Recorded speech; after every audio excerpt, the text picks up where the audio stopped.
বাগমারায় দেয়ালে লেখার কারণে আওয়ামী লীগের ৯ নেতা কর্মীকে আটক।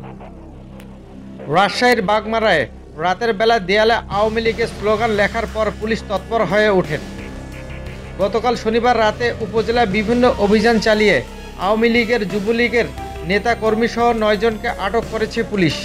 পুলিশ জানিয়েছে, আটককৃত ব্যক্তিদের বিরুদ্ধে জুলাই আগস্টে ছাত্র আন্দোলনের হামলার অভিযোগ রয়েছে।